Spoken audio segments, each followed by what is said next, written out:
Hello everyone. I thought I'll be breaking another video in about 2 to 3 weeks time, if not month. But what do you know? The response and the runs on my Instagram have been in hundreds.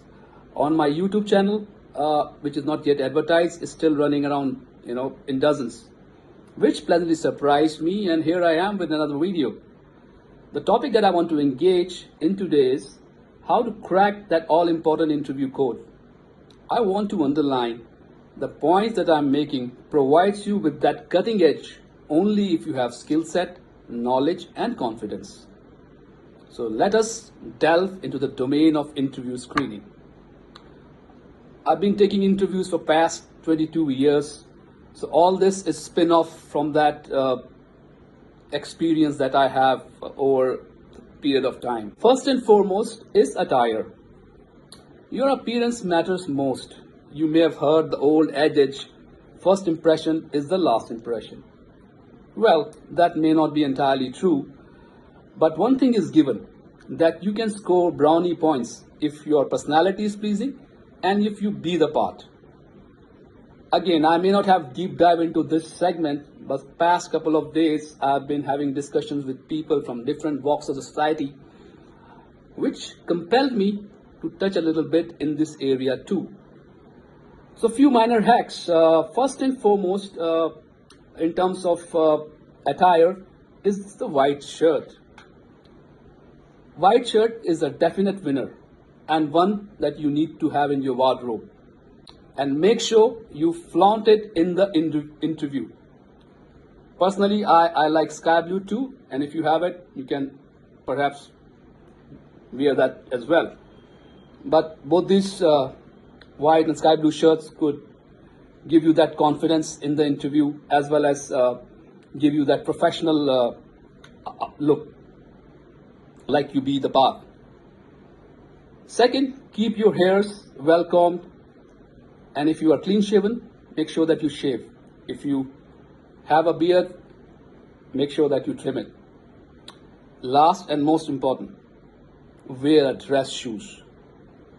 Do not wear sneakers or sports shoes in the interviews.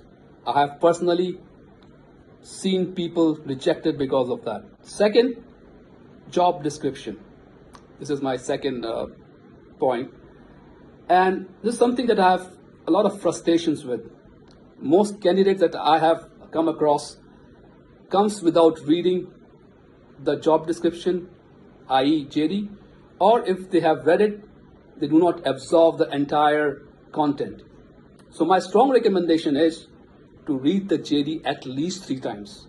And the third time, mark these points. First point, job hours, daily versus weekly.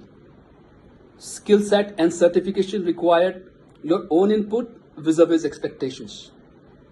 Check on-site versus off-site condition of the placement, as some job requires you to be placed off-site after initial period. Earmark some intelligent queries and ask the interviewer, which will leave a good impression for sure. Modify your CV according to the JD and take that as an updated one. What I mean is, add points which are in JD, right up your alley, and integrate that points with your CV. But please do not exaggerate. The idea is to have updated CV which has some semblance of the content from the JD. So it looks that some of the JD stuff is just coming out of your CV. That's the entire point. The third point is research. And this is my personal tip, which I understand that nobody generally recommend, which is that you generally know who your interviewers would be. Because when you get the invite, you see their names and it's very clear who's going to take your second round, third round or final round of interviews. So what you can do is, you can look up in the LinkedIn and see their overall, how many years they have been with the firm, what are their skill set, their personal interest, and whatever you may find. If you think on your feet and be smart enough, you can leverage the knowledge and use it to your advantage during the interview. Fourth point is to review the company profile. Make sure that you review these points: the firm's footprints, domain and area of operations, core business, and anything which is obvious and you know can be asked into the interview or during the interview. Lastly, I always keep best for the last. The important discussion or the most important discussion in the interview is about the salary expectations. My sensible advice to all of you is to be honest with your expectations and at the same time be pragmatic. The general trends are available on sites like Glassdoor, Kelly's, and so on and so forth.